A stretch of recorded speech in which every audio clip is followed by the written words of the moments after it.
অসম চৰকাৰৰ চাকৰিখিনিত আমি অসমীয়া লৰাই যাতে পায় আমি তাৰ ব্যৱস্থা কৰিব লাগে যাতে তাত আৰু কোনো ধৰণৰ বাহিৰৰ পৰা মানুহ আহিব নোৱাৰে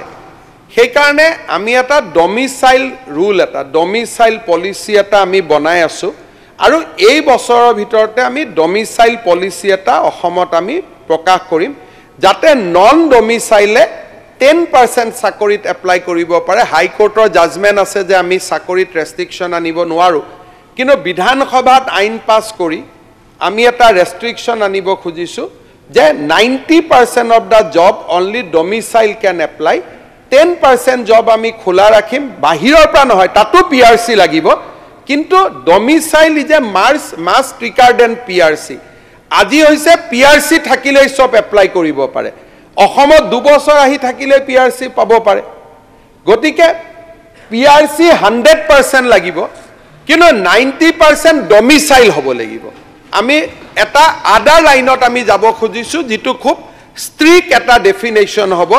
এই বছৰৰ শেষৰ ফালে আমি ষ্টেট ডমিসাইল পলিচি আমি লম দল সংগঠন সকলৰ লগতো আমি কথা পাতিম তেতিয়া গ্ৰেড 3 গ্ৰেড 4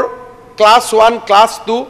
অসমৰ চাকৰিখিনি আমি ৰিং ফেন্স কৰি লব পাৰিম যে অসমৰ চাকৰিখিনি যাতে ৰিং ফেন্স হৈ থাকে এমপ্লয়মেন্টৰ ক্ষেত্ৰত স্কিল ডিপাৰ্টমেন্টৰ অলৰেডি আছে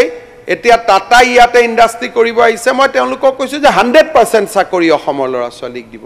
তাত 80% শব্দটো কোৱা দৰকাৰে নাই কাৰণ যদি আমাৰ ল'ৰা থাকুতে বাহিৰৰ পৰা আহাটো কোনো কথা নাই কিন্তু এইটো কথা ঠিক যে আমি ম্যানেজাৰিয়েলত ৰেষ্ট্ৰিকশন দি দিলে আমাৰ ইয়াত ম্যান পাৱাৰ নাই আৰু সেই ৰেষ্ট্ৰিকশন বিলাক কাউন্টাৰ প্ৰডাক্টিভ হ'ব তেতিয়া উদ্যোগ নাহা হ'ব গতিকে আমি এটা ফাইন ব্যালেন্স এটা মেইনটেইন কৰি আমি কাম কৰি যাম সদনক এই আলোচনাৰ বাবে মই ধন্যবাদ